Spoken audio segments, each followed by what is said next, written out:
అందరికీ నమస్కారం. Welcome to Telugu world. Disco మ్యూజిక్ను భారతీయ సంగీత ప్రపంచానికి పరిచయం చేసిన ఘనత ఖచ్చితంగా బపిల హరికే చెందుతుంది. అంత పెద్ద మ్యూజిక్ డైరెక్టర్ అయినా కేవలం 19 సంవత్సరాల వయసులోనే ఆయన సంగీత ప్రపంచంలోకి అడుగుపెట్టి లెజెండరీ సింగర్గా, సంగీత దర్శకుడిగా ఎన్నో అద్భుతమైన పాటలకు ప్రాణం పోశాడు. ఇక బాలీవుడ్ సినిమాలతో పాటు పలు తెలుగు సినిమాలకు సంగీత దర్శకత్వం వహించాడు.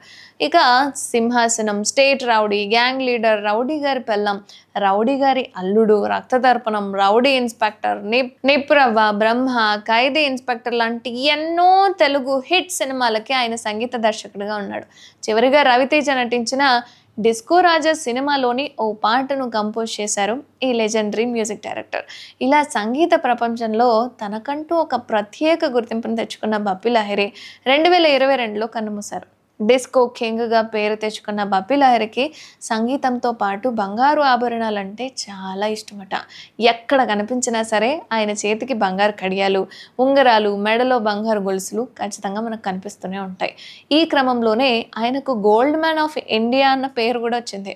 మరి బప్పి లహిరి చనిపోయిన తర్వాత ఆయన బంగారు నగలు ఏమైపోయాయి, అసలు ఆయన దగ్గర ఉండే బంగారం ఎంత అన్న విషయాల మీద బప్పి లహిరి కుమారుడు బప్పా లహిరి ఆసక్తికర విషయాలను పంచుకున్నాడు.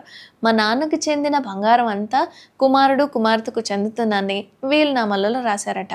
మా నాన్న కేవలం ఫ్యాషన్ కోసం బంగారు ఆభరణాలు ధరించలేదు, అవి ఆయనకు అదృష్టాన్ని తెచ్చిపెట్టాయి. ప్రపంచం నలుమూలల నుంచి బంగారాన్ని స్వీకరించారు ఆయన. నాన్న బంగారం లేకుండా ఎక్కడికి వెళ్ళేవారే కాదని, ఉదయం 5 గంటలకు విమానంలో ప్రయాణించినా ఒంటిపై బంగారం ఉండాల్సిందేనట. ఒక రకంగా చెప్పాలి అంటే బంగారంతోనే నాన్న జీవితం ముడిపడింది అని చెప్పుకొచ్చారు.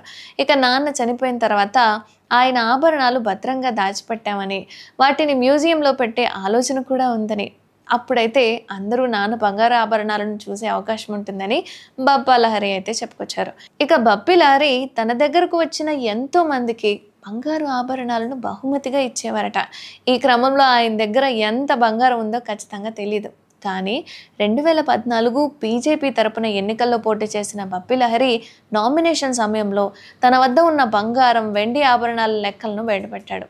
ఇక తన వద్ద 754 గ్రాముల బంగారం, 4.62 కిలోల వెండి, అదేవిధంగా తన సతీమణి వద్ద 967 గ్రాముల బంగారం, 8.9 కిలోల వెండి ఉందని అఫిడవిట్లో అయితే చెప్పుకొచ్చారు. ఇది అప్పటి సంగతి. మరి రీసెంట్గానే ఆయన చనిపోయారు. ఇప్పటి వరకు ఎంత బంగారం ఉండుంటుందో అంచనా వేయండి మీరే. కామెంట్ చేయండి.